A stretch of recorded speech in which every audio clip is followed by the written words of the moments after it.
দেখেন একটা video clip.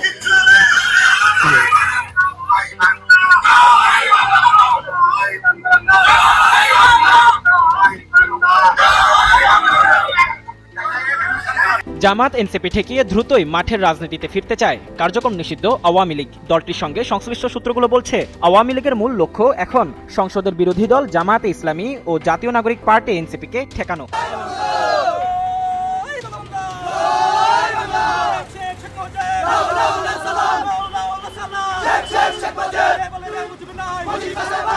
যেকোনোভাবেই Awami League যদি প্রাসঙ্গিক হয়ে যায় তাহলে জুলাই আন্দোলন যারা করেছেন, জুলাই যুদ্ধে যারা অগ্রণী ভূমিকা পালন করেছেন তারা বিপদে পড়ে যাবেন। এটা একেবারে দিনের আলোর মতো সত্য।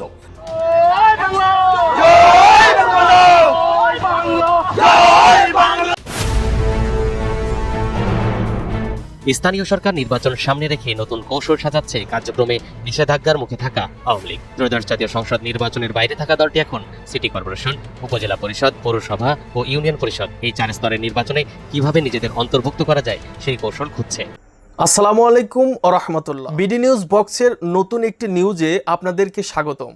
প্রিয় দর্শক, বাংলাদেশে বর্তমানে ঘটে যাওয়া বেশ কিছু চলমান ঘটনাবলীর মধ্য থেকে কয়েকটি গুরুত্বপূর্ণ খবর নিয়ে আমি আপনাদের সামনে হাজির হয়েছি, যার কিছুটা অংশ বিশেষ আপনারা সংবাদ শিরোনাম হিসেবে ভিডিওর শুরুতেই দেখেছেন। দর্শক, ভিডিওর শুরুটা দেখেই কিন্তু আপনারা বুঝতে পেরেছেন আজকের এই ভিডিওটি কতটা গুরুত্বপূর্ণ হতে চলছে। তাই দূর দূরান্ত দেশ ও দেশের বাইরে যে যেখান থেকে এই ভিডিওটি দেখার জন্য অন করেছেন তাদেরকে একটিমাত্র অনুরোধ করব, ভিডিওটি না টেনে শুরু থেকে শেষ পর্যন্ত মনোযোগ সহকারে এই ভিডিওটি দেখতে থাকুন। তো দর্শক, আর বেশি দেরি না করে চলুন দেখে আসি আজকের সেই কাঙ্ক্ষিত ভিডিওগুলো। তবে তার আগে আপনাদের একটি মাত্র অনুরোধ করব, যারা এখনো পর্যন্ত আমাদের এই চ্যানেলটি সাবস্ক্রাইব করেননি অবশ্যই চ্যানেলটি সাবস্ক্রাইব করে পাশে থাকা বেল আইকনটি বাজিয়ে দিন।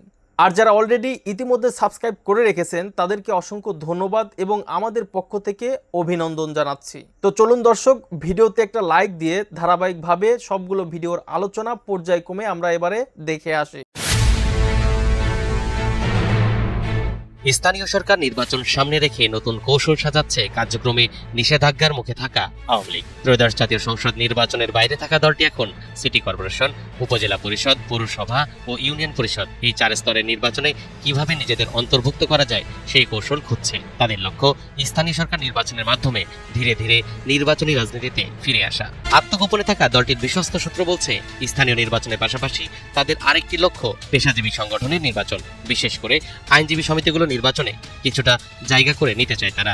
ইতোমধ্যে দেশের অনেকগুলো আইনজীবী সমিতির নির্বাচনে ভালো ফলাফল করেছে আওয়ামী লীগ সমর্থিত আইনজীবীরা। 2024 সালের 5 আগস্ট সরকার পতনের পর স্থানীয় সরকারের প্রায় সব স্তরের জনপ্রতিনিধিদের পদ শূন্য হয়ে যায়। এখন নির্বাচিত সরকার দায়িত্ব নিয়েছে, পর্যায়ক্রমে স্থানীয় সরকার নির্বাচন অনুষ্ঠিত হবে। এটাকে রাজনৈতিক এন্ট্রি হিসেবে দেখছেন কার্যক্রম নিষিদ্ধ আওয়ামী লীগের নেতাকর্মীরা। তবে জাতীয় সংসদের পর এবার স্থানীয় সরকার নির্বাচনেও আওয়ামী লীগের নেতাকর্মীদের প্রার্থী হওয়ার পথ বন্ধ হতে যাচ্ছে। কারণ কার্যক্রম নিষিদ্ধ থাকা আওয়ামী লীগ ও নিষিদ্ধ দলগুলোর নেতাকর্মীরা যাতে নির্বাচনে প্রার্থী হতে না পারেন সেজন্য আচরণ বিধিগুলোতে নতুন বিধি যুক্ত করছে নির্বাচন কমিশন। তবে এই উদ্যোগের বিপরীতে তৃণমূল পর্যায়ে স্থানীয় সরকার নির্বাচনকে সামনে রেখে প্রস্তুতি নিতে শুরু করেছে আওয়ামী লীগের নেতাকর্মীরা। সম্ভাব্য প্রার্থী নির্বাচন, সাংগঠনিক যোগাযোগ বৃদ্ধি এবং সামাজিকভাবে সক্রিয় হওয়ার মধ্য দিয়ে দলটি রাজনৈতিক মাঠে ফেরার কৌশল আঁটছে বলে দলীয় সূত্রে জানা গেছে। যেকোনোভাবেই আওয়ামী লীগ যদি প্রাসঙ্গিক হয়ে যায় তাহলে জুলাই আন্দোলন যারা করেছেন, জুলাই যুদ্ধে যারা অগ্রণী ভূমিকা পালন করেছেন তারা বিপদে পড়ে যাবেন।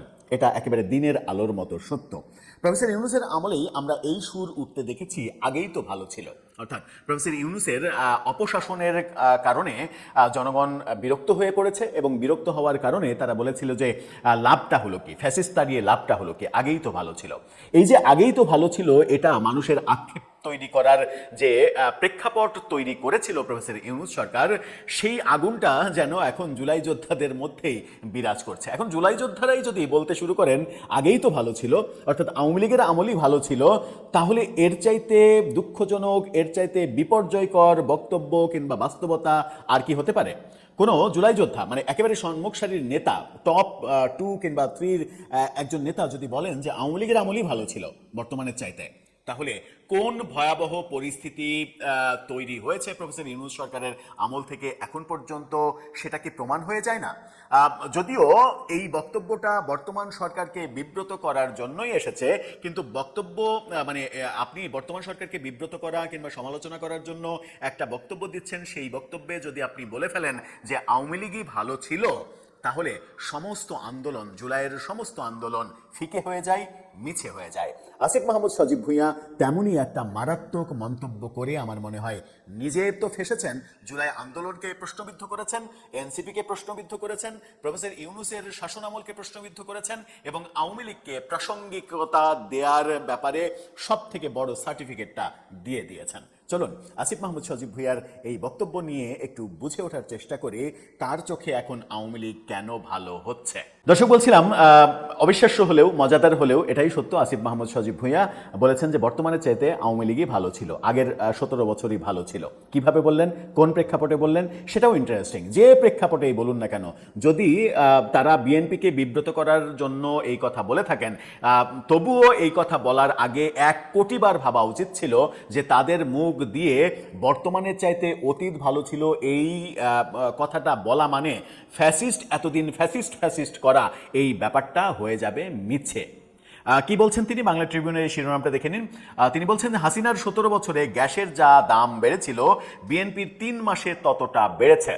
অর্থাৎ শেখ হাসিনার আমলই ভালো ছিল বিএনপির আমলের চাইতে, এবং আরও বহু কথা বলে তিনি বোঝাতে চেয়েছেন যে বিএনপি সরকার পরিচালনায় 3 মাসে ব্যর্থ হয়েছে। যে ব্যর্থ হতে আওয়ামী লীগের 17 বছর লাগেনি, সেই ব্যর্থতারা 3 মাসেই হয়েছে। তার মানে এই সরকারের চাইতে আওয়ামী লীগ সরকার ভালো। বিএনপির চাইতে যদি আওয়ামী লীগ সরকার ভালো, এটা এনসিপির নেতা বলেন, তাহলে প্রফেসর ইউনূসের চাইতে কত কোটি গুণ ভালো আওয়ামী লীগ সরকার ছিল, সেই প্রশ্নও তো কেউ করে বসবেন। আর করে বসলে জুলাই বিপ্লব সেটাকে প্রশ্নবিদ্ধ করা হবে, সেটা মিছে এই কথা বলার স্কোপ তৈরি হবে, বলে ফেলবেনও হয়তো অনেকে। কি বলছেন তিনি, বিএনপির অ্যাডমিনিস্ট্রেশন ও দেশ পরিচালনার কোনো অভিজ্ঞতা নেই বলে মন্তব্য করেছেন জাতীয় নাগরিক পার্টির মুখপাত্র আসিফ মাহমুদ সজীব ভুঁইয়া। কি ভয়ঙ্কর কথা, বিএনপির নাকি দেশ পরিচালনার অভিজ্ঞতা নাই, আর 2 দিনের বৈরাগী ভাতকে বলে অন্ন। এবং তুমুল একটা শোরগোল চলছে। দেখেন একটা ভিডিও ক্লিপ।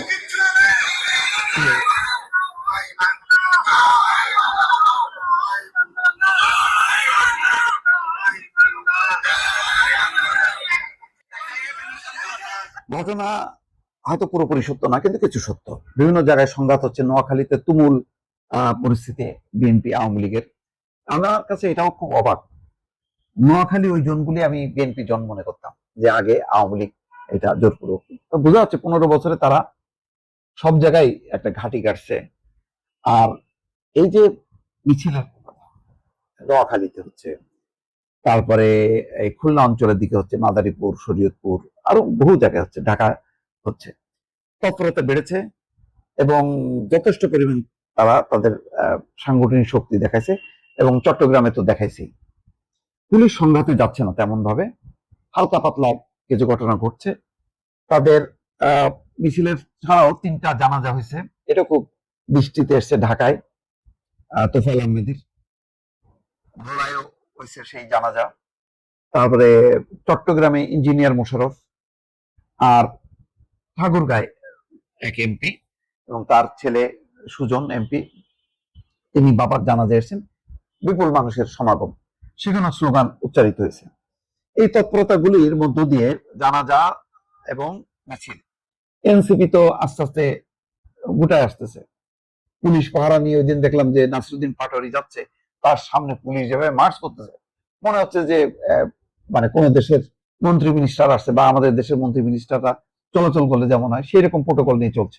নিরাপত্তা, তাদের 2 ধরনের আতঙ্ক।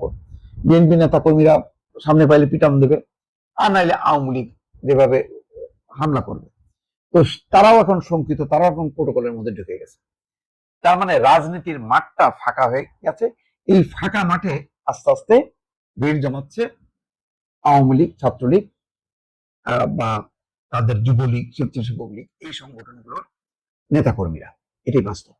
অর্থাৎ রাজনৈতিকভাবে যে মাঠে ময়দানে থাকা, জনগণকে সম্পৃক্ত করা, জনগণকে গণতান্ত্রিক রাজনীতি সম্পর্কে সচেতন করা, এবং বিভিন্ন সমস্যা মানুষের সমস্যা নিয়ে আন্দোলন করা কোথাও পাবেন না। এইগুলি বিরোধী দলের মধ্যেও নাই।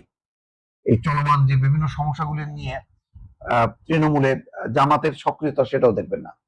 আওয়ামী লীগ একটা তার শক্তি জানান দিচ্ছে। আওয়ামী লীগের শক্তি আছে সত্য, কেন এই অবস্থা? আমি অনেক চিন্তা ভাবনা করে দেখলাম যে আসলে মাঠ পর্যায়ে বিএনপির কোন দল আছে?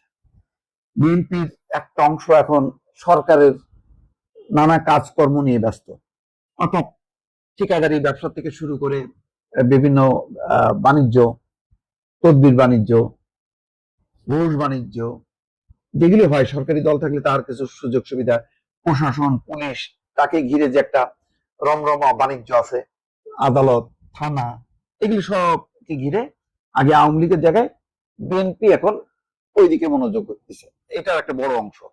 বিরোধী দল রাজপথে থাকে, রাজপথে তখন সরকারি দল থাকে না, তারা তখন চলে যায় ক্ষমতা যেখানে আছে তার চারপাশে ঘুরঘুর করতে থাকে, ক্ষমতার মধু খাওয়ার জন্য তারা ব্যস্ত হয়ে পড়ে। আওয়ামী লীগের সময় তবুও আমি বলবো তুলনামূলকভাবে আওয়ামী লীগ অনেক বেশি মাঠে ময়দানে সক্রিয় ছিল, মাঠে দাঁড়াতে পারতো না বিএনপি নেতা কর্মীরা। আওয়ামী লীগের যে সমস্ত লোক বাংলাদেশের মধ্যে পালিয়ে আছেন, বাস্তুচ্যুত হয়েছেন, আর বিরাট অংশ যারা এই পরিবর্তিত পরিস্থিতিতে ট্রেড অ্যান্ড কমার্স, বলতে গেলে এখনও 60% ট্রেড অ্যান্ড কমার্স আওয়ামী লীগের লোকজন নিয়ন্ত্রণ করছে। কন্ট্রাক্টারি, সরকারি কাজকর্ম সবই তাদের লাইসেন্সে হচ্ছে। তারা বিএনপির লোককে পার্টনার নিয়েছে, বিএনপির লোককে ঘুষ দিচ্ছে, বিএনপির লোকের চাঁদাবাজির যে চাহিদা সেটা পূর্ণ করছে, কিন্তু মূল চাবিকাঠি এটা আওয়ামী লীগের লোকজনের হাতে। বাংলাদেশের ফুড সিকিউরিটি তাদের হাতে, আমদানি বাণিজ্য তাদের হাতে, রপ্তানি বাণিজ্য তাদের হাতে, আমলাতন্ত্র তাদের হাতে। যে যাই বলুক না কেন, উপরে শুধুমাত্র কে পোস্টগুলো, সিআইডির প্রধান, ডিবির প্রধান, এসবির প্রধান, আইজি, বিএনপি স্যাটিসফাইড, কিন্তু পুরো চেইনটা এমনভাবে তৈরি করা আছে, এই চেইনটি যদি ভাঙতে যান পুরো কলাপস করবে সিস্টেমটি, ভাঙতে পারবেন না। 17 বছরের সেই চেইন, এই চেইন এখনো সচিবালয়ে বসে, কোনো বাহিনীতে বসে, তহসিল অফিসে বসে, স্বাস্থ্য বিভাগে বসে সারাদিন মোনাজাত করে, ইয়া হাসিনা, ওয়া Hasina, come on baby, come on baby, ও আম্মা, ও আপা, যে যার মধ্যে, ও দাদি, ও খালাম্মা, ফিরে আসেন, আপনি ছাড়া আমরা আর বাঁচব না। আল্লাহ 10টা গরু কুরবানি দেবো, 100টা গরু কুরবানি দেবো, আল্লাহ হজে যাব, উমরা করবো, শেখ হাসিনা ফিরে নিয়ে আসো। আচ্ছা বলেন তো, কাজগুলো কি হচ্ছে না? রোজা রাখা, তার জন্য রোজা রাখা হচ্ছে না? তার জন্য কি কোরআনের খতম হচ্ছে না? সাময়িকভাবে ডক্টর ইউনূসের জন্য কয়েক খতম কোরআন শরীফকে দিয়েছে বলেন।